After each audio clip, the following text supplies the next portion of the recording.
Hello and welcome to Nitro Talk. Today we're going to take a look at this issue of Radio Control Nitro magazine. It is January 2002. I had this idea when I very first started the channel. Before I started the channel, one of my ideas for the channel, main things would be, going through my engines. And also, one of the big parts I had imagined was going through these magazines. I have a huge collection of Radio Control Car Action and Radio Control Nitro magazines. And like I said, it was one of the first things on my channel that I planned to do, right? Was do these magazine read-throughs, talk about the stuff we see in here, show some stuff that I have that is in here. So when I first started the channel, another YouTuber who have been watching their channel for a very long time, right when I started my channel, I saw that they had made an episode where they went through a magazine, and I was like, man, it's almost like they beat me to it. You know what I mean? I don't want to do it now because it's like I'm copying them anyways. But they didn't really do it a whole lot. So anyway, and it's been a long time now. Their channel's their channel, my channel's mine. And like I said, this is something that I wanted to do. I thought this would makes for some good episodes. I think there's a lot. There's some good discussions that could be birthed from going through these magazines here. So let's give it a shot here. I grabbed one at random here. I want to do the Nitro, obviously the Radio Control Nitro magazines specifically. Maybe at some point, I'll do some just Radio Control Car Action. But for now, I want to focus on the Nitro magazine. So, January 2002, we got the legendary EK4S2 Thunder Tiger on the cover here. The Nitro Elements snowmobile. That's a anybody out there got one of those? I've seen those in magazines for years. Never seen one in real life. It seems like they made those for a long time, and they had to have sold a good amount of them. They were advertised a lot, but I've never seen one in real life. Anybody got one of those? Engine break-in myths busted. It's a line at the top there. We show you how. I have not went over the Todd method, okay, of break-in. I made a video on, you know what? We'll talk about that at another time. I've been working on my own variation of the break-in method. I've been doing it to my engines, but I don't really want to. I don't want to have someone say, "Oh man, I did your break-in and now my conrod blew" or something. You know what I mean? Maybe someday we'll talk about the Todd method of break-in. Anyways, let's get a looking on here. Start off with a Trinity ad.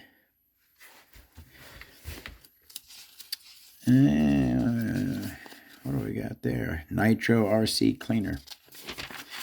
Some protoform bodies. Now, where is the Stratus? The protoform Stratus right there is like one, I believe. A lot of stuff.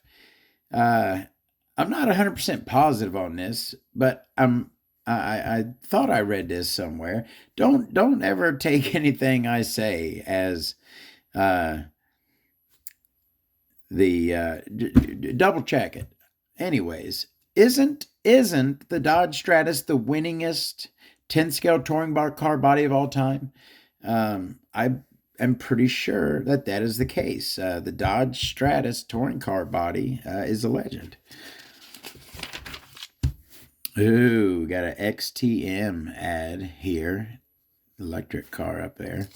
The Baja Outlaw, Baja Blade.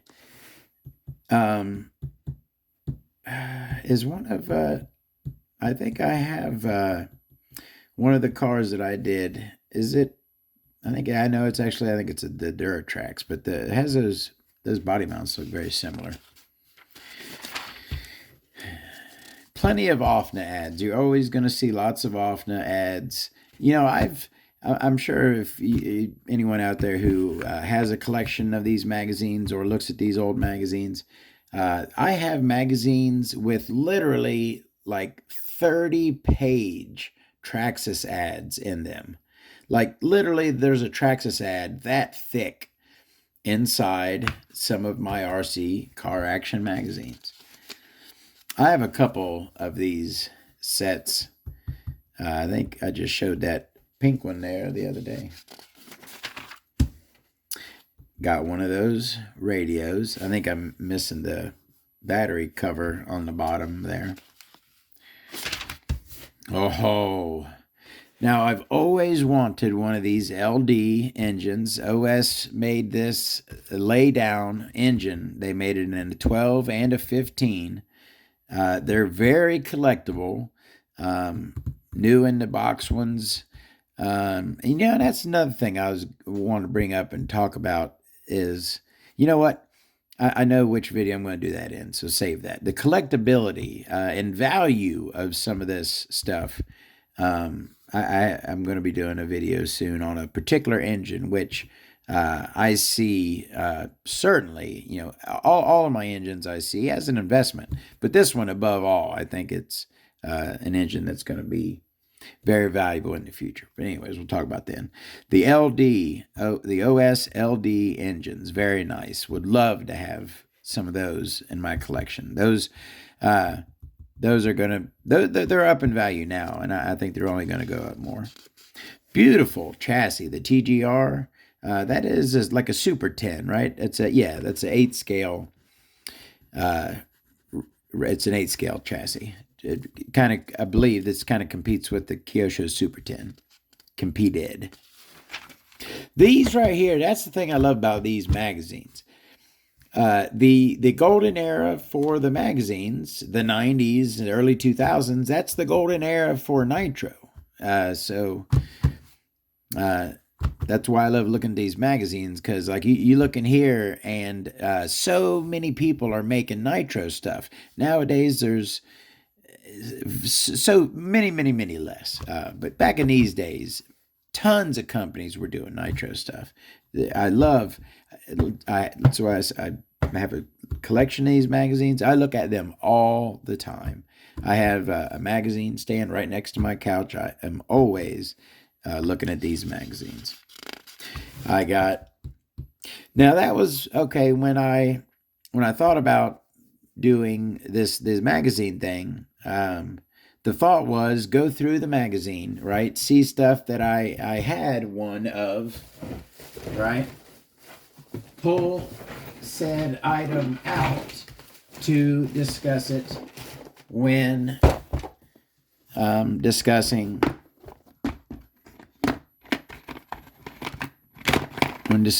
the thing.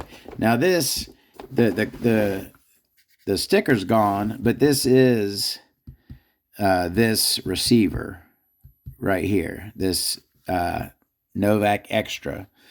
That is it. Novak, that's the cool thing. Novak came with these green. That's the original antenna. It came with these green antenna wires on here. What's up with that receiver collection? That's something we'll go through one of these days. That's probably not. I'll probably never make a video on that because that's not very exciting. You know what I mean? There's not a whole lot of really cool stuff to talk about in there. Few things to talk about, but not a whole lot.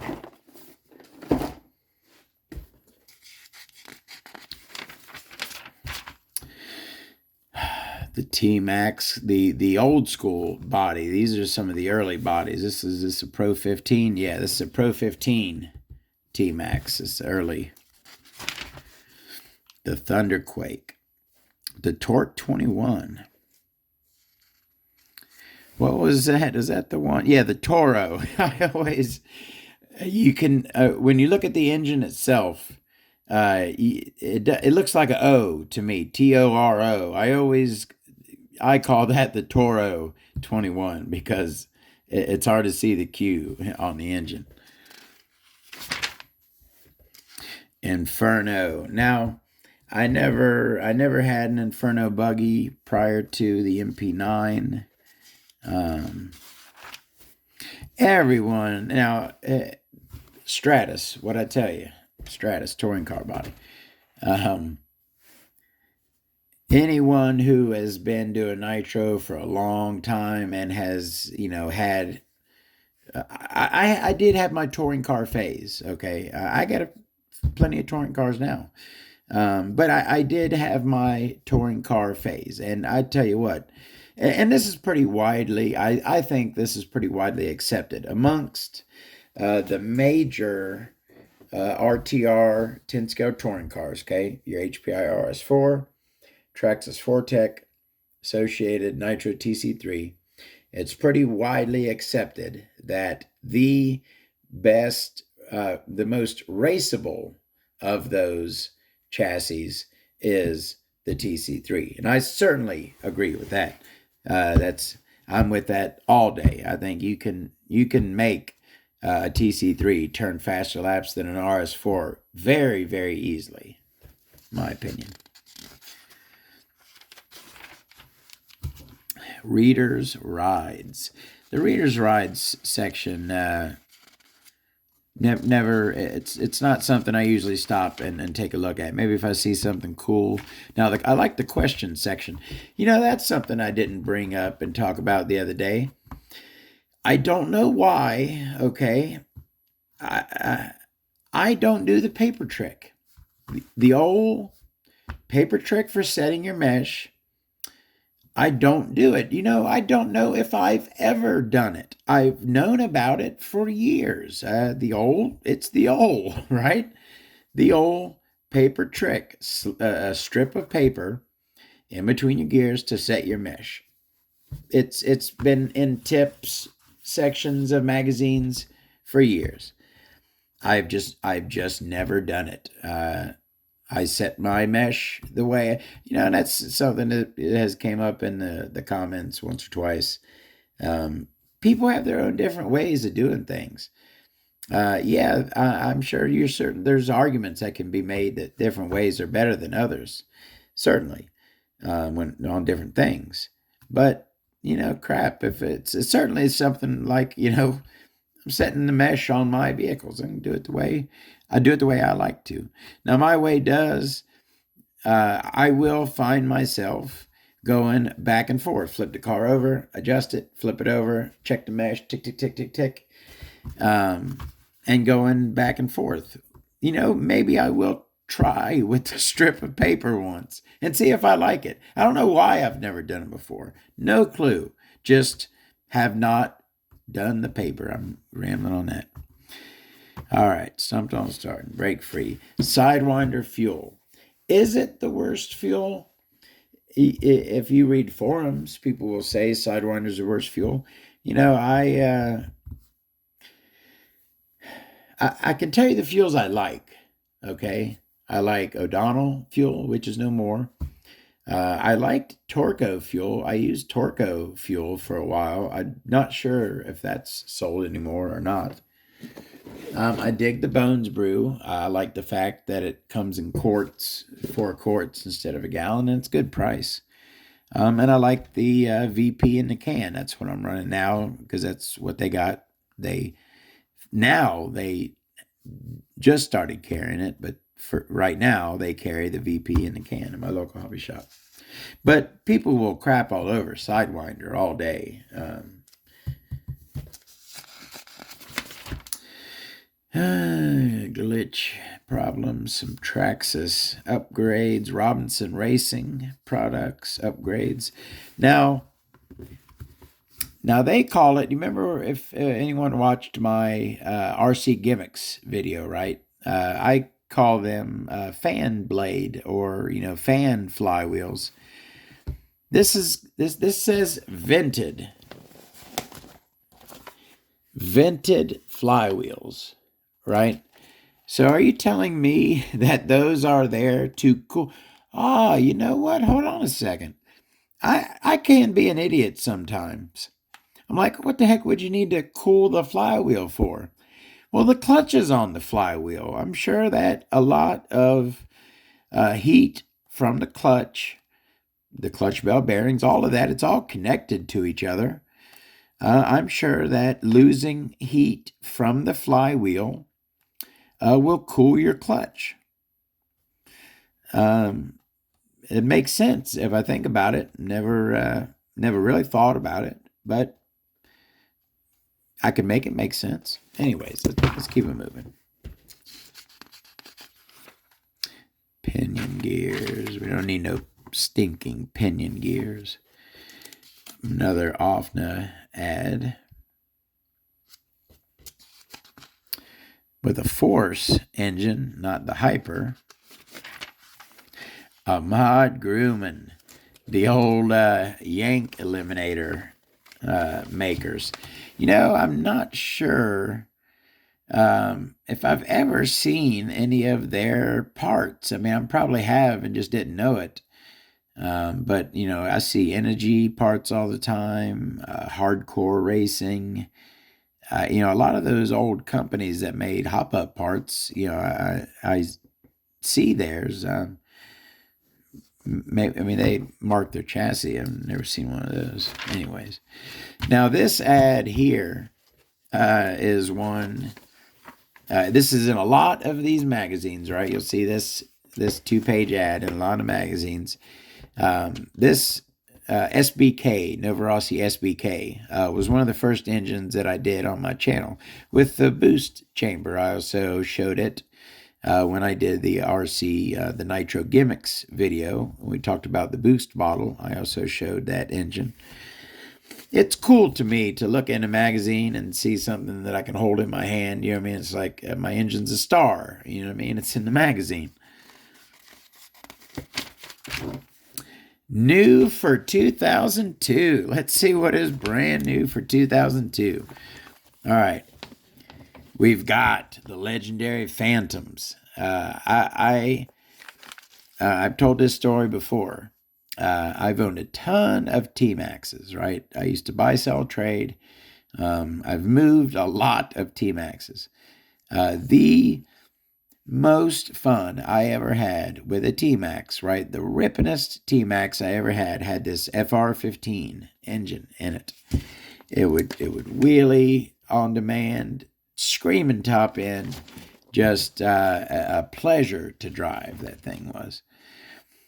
T-Max slipper clutch, some nice looking. I mean, do you need that big handle for? I mean, I could see for a 17 millimeter wheel nut wrench, right? But do you want that real big handle for something little?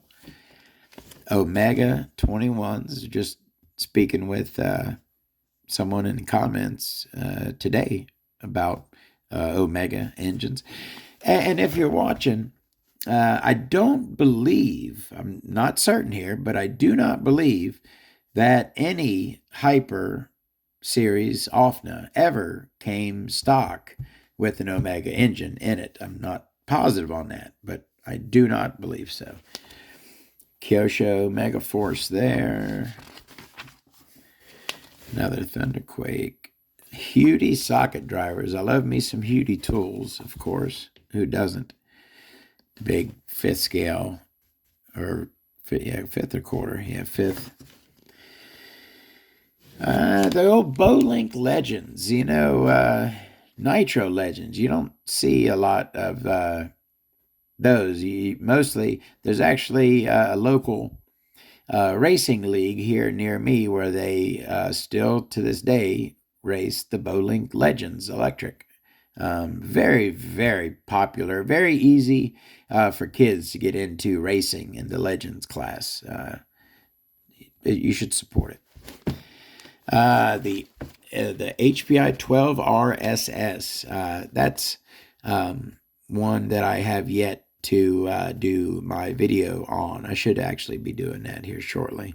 That is a very nice 12 engine. Is that is a bump starter for the T-Max right there. You attach a drill to the post there, and then you hook this somewhere. I don't know how it does exactly, but that's what it is. It's got the wheel there to bump start your T-Max.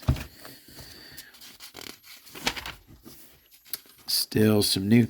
I've never seen this thing in a while. This is something else that I see in magazines. Like pretty much every magazine has this Medial Pro ad, and I see this Novorossi engine a lot. Never seen one in real life. Who hasn't had an Airtronics M8? If anyone wants to take a look, check out a video on one of those, let me know. I'm sure most people have seen it. I like the battery pack for it, how it pops. It's got like the little strap around the back that holds it on. Some Kyoshos. The old 3-speed. That's the Schumacher. Now, the Schumacher 3-speed, what is this?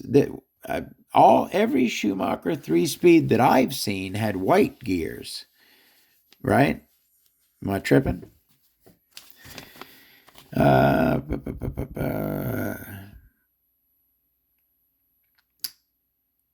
Whoa, okay, look at this right here. See, it's where you learn things. I just read this. So, no, I don't believe an Offna Hyper ever came with an Omega or a Pico engine. But it looks like this Offna MBX R2 Plus RTR here came with a pull start Pico engine. It says right there. So, hey, learn something new every day. Doesn't say it's an Omega, but says it's a pull start Pico. But that's not a Hyper. I mean, it's an Offna, it's not a Hyper. All right. Blue Thunder. That's the other fuel that everyone loves to crap on. Synthesized radios. So that was in between 27 megahertz and 49 megahertz, right? 72 megahertz. The long antenna on both, on the receiver and the transmitter. In between those days and the current 2.4 gigahertz days, we had the synthesized radio days. For a few years there, we still had the old style antennas, but they're a little bit more computer radio. You could pick a lot more channels. The synthesized era was what it was. Now look at this Mugen Vertex 15 right here. That thing looks very familiar, doesn't it? That is, I have the Sin NX15. That is the same. Apparently, Vertex made that because it's the same engine. Just this one's labeled Vertex, and that one is a Sin NX15. Dryer Racing Bergenzahl. It's a fifth scale. All right. Now, I stopped selling a long time ago, right? I used to buy, sell, trade, okay? I used to sell online, eBay, Amazon, Craigslist, Mercari, etc., right? I stopped all selling a couple years ago, right? Because I had made a realization, okay? I had sold a couple of things. It wasn't my everyday, and yeah, every T-Max that I got, I could instantly sell, right? T-Maxes sell like hotcakes. Anyone who deals in RC cars, you have no trouble getting off a T-Max, right? But people don't want your junk. They want your really nice stuff, right? And I got good money when I sold my really nice stuff, but I sold a few really nice things. I sold a couple things that there is no chance in hell that I will ever be able to replace. They are just not there are just not found, right?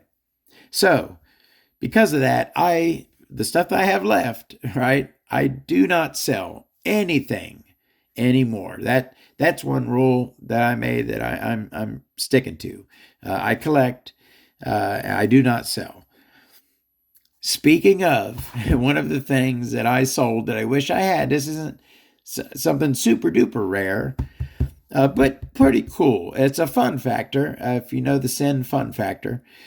And there were tons of different bodies for it, right? So underneath the fun factor was fairly common.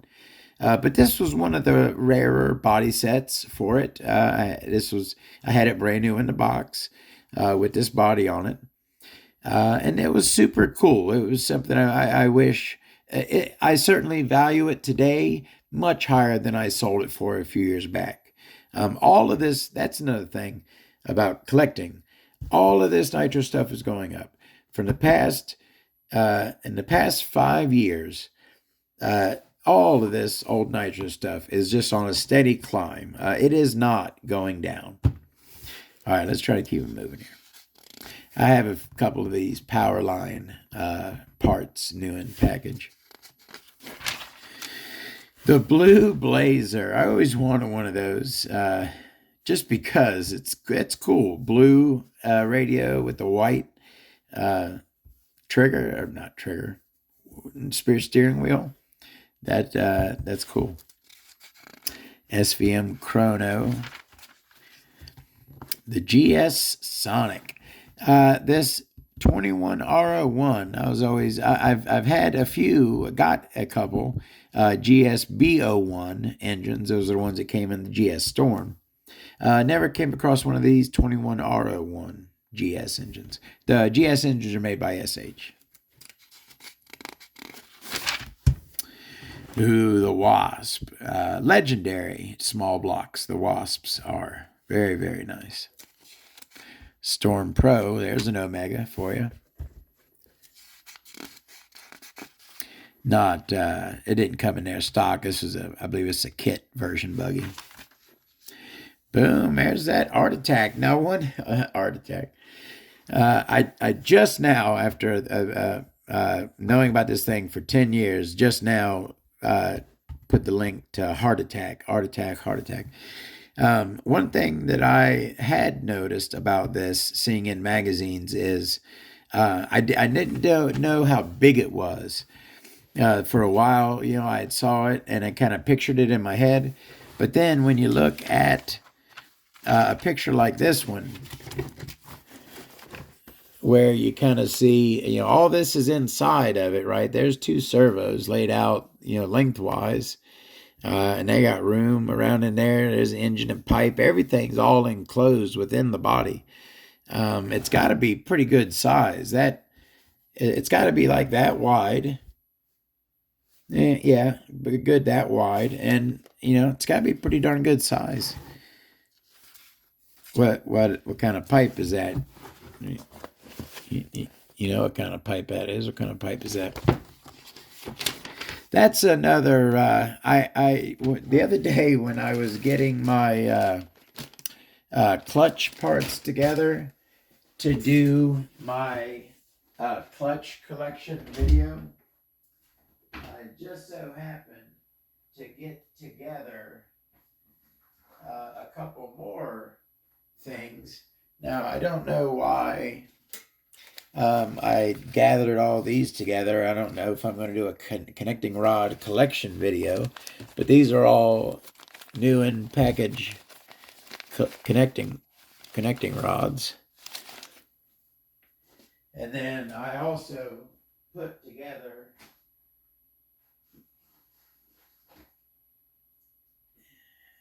the CVEX for when we do the CVEC pipe collection. These are my new in package ones.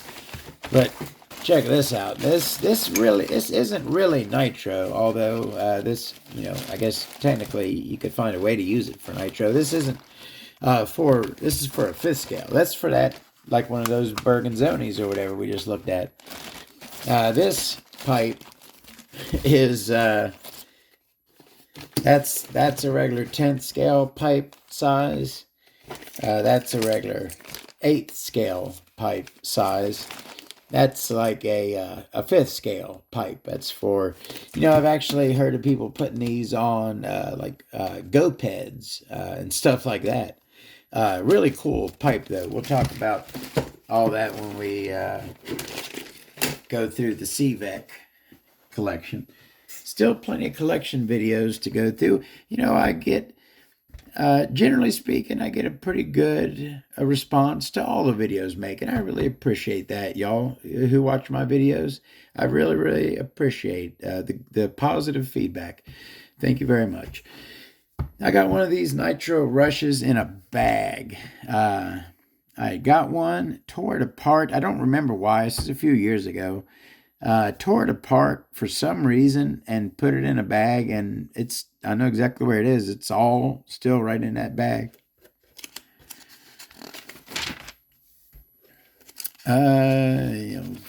Nitro Elements again, the classic Gravedigger body. Parma wrenches, never seen one of those. Oh, hoo, hoo, hoo. Now, the Thunder Tiger Eve K4, when we're talking about legendary nitros, this is certainly in the top 10 all-time legends list. Now what is this? For those of you who know, this is the first version with essentially it's a helicopter cooling head. It's a helicopter engine, but the first version here, they actually put a helicopter cooling head on it. Did not work. So they pretty soon started issuing them with a larger, more standard style nitro cooling head.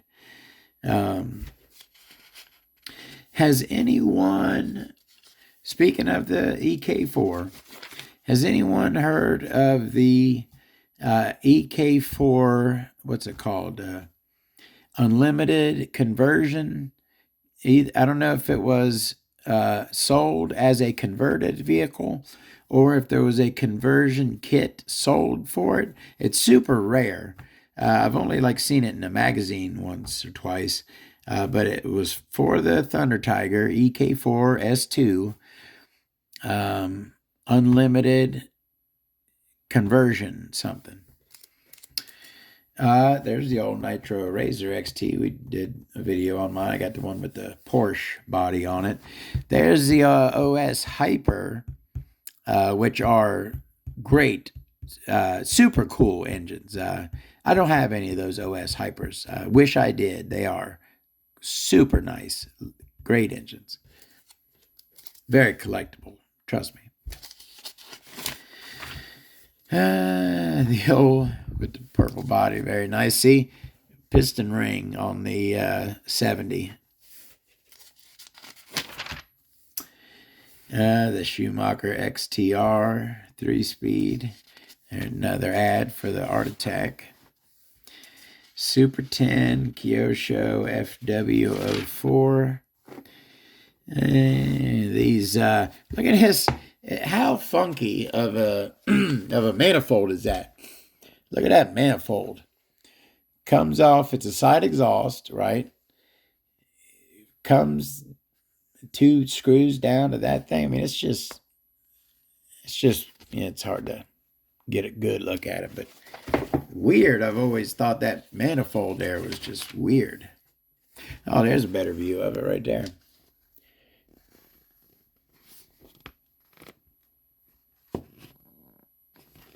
Anyway, I want it. I'll get it to the center. There we go. My bad. Forgot you got to put it in the center. That is that funky Kyosho manifold. That's the box that it came in. That's the box I had it in. That's the Fun Factor chassis. The RZV01B. Now, this is kind of the in-between, right? So you had the RG era, right? Which the RG, they certainly ran them in buggies. But, it's, And this right here, this was a race engine. This certainly was a racing engine, and it did good racing. But pretty soon after this came the V spec, right? And which this can't hold a candle to that. And I'm talking on my ass. I don't really know this engine, so maybe it can fade the V spec. Don't. Yeah. TG10R. Another good looking. This is like there's my another engine that I just did about a few weeks, a month ago. The Pico 12 RC Speed. Very nice engine. I keep forgetting. I'm sorry. I try to respond to every comment. Someone had meant, what? No, that thing can be hard to find. It'd take too long. But someone had mentioned that they have one of those Pico RC Speeds there, and on mine I could not get the flywheel off. And they mentioned that just stick a hex in the end of the crank and unscrew it, right? I'm like, okay, I'm familiar with a threaded on crank. This right here is a crank, what's it called? Crankshaft stud, okay, is what this is called. It's a threaded crank that screws into the not a threaded crank, a threaded stud. So I got some Nova Rossi engines that the crank has just a hole in the end, a stubby crank. And so you screw this on and the clutch goes on here. I did not know that the Picos, he's saying that the Picos like that too. I didn't even think to check and see if that crankshaft unscrews out of this one. I'm familiar with that concept. I got Nova Rossi's that do it. But no, I keep forgetting to check. I'm sorry, whoever that was that commented. I wanted to respond to their comment, but I wanted to check the engine first so I could respond and let them know that I checked the engine if it was or wasn't. But I, forget. So anyways, my bad. One of these days I will check that engine and I'll let you know. All right. We're getting somewhat towards the end here. I'll try to get it moving here. Fox plug starting to get back to the ads section. Lots of ads towards the rear. Yokomo GT4. I've not had a whole lot of Yokomo stuff. Actually, I'm trying to think if I've ever had a Yokomo. I cannot remember having a Yokomo. Some good looking stuff. There's some very nice looking parts on this. Good looking stuff. Offna Force 12S. Certainly no monster here for the dyno test. The dyno testing the little Force 12S. Which I'm going to say, I would think it looks pretty plain, and it certainly does. Let's look at that port configuration. And, let's see here.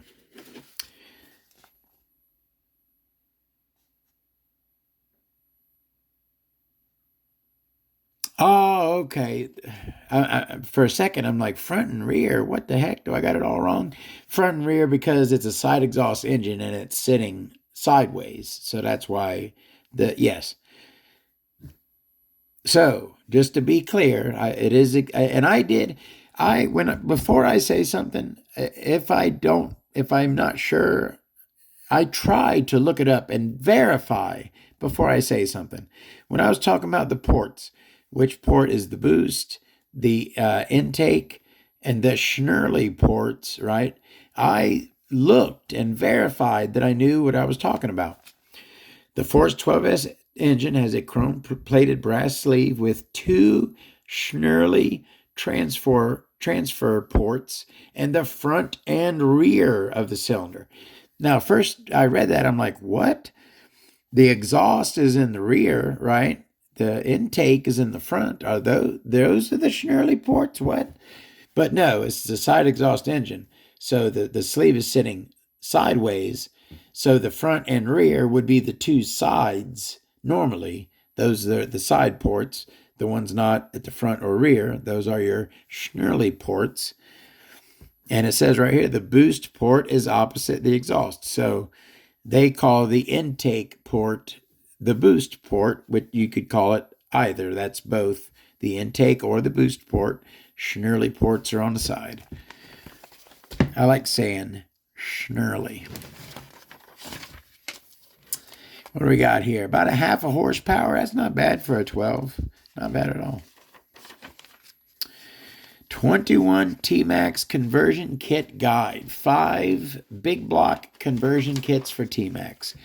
Who has big block converted a T-Max out there? Now, there was the one, all of this stuff is good. New Era makes good stuff. Hardcore Racing makes good stuff. But we all wanted the unlimited engineering one. That's the one we really wanted, right? That was the big dollar one right there. 21 pull start engine guide. The RG Classic, the Megatech SH21, of course another classic, Megatech M21. Now look at that one. Doesn't have, so that's a Megatech. I don't believe that's made by SH. Megatech, SH made a lot of the Megatech engines, as you can see right there. But that does not look like an SH to me. But it's saying it is a Megatech. The OFNA Pico 21 Sport. The OFNA Pico 21 Sport. OFNA Pico doesn't say it, but the part number matches up. It says this is it. Actually, somebody wrote it. Somebody wrote it right there. That's the cylinder piston for that engine. Anyways, the Force P4, the Hyper 21 Classic with its lower two fins with some shine cut on them. The Classic Thunder Tiger 21 that comes in all the Schumachers. We know that one. The old Toro 21. There's your Omega.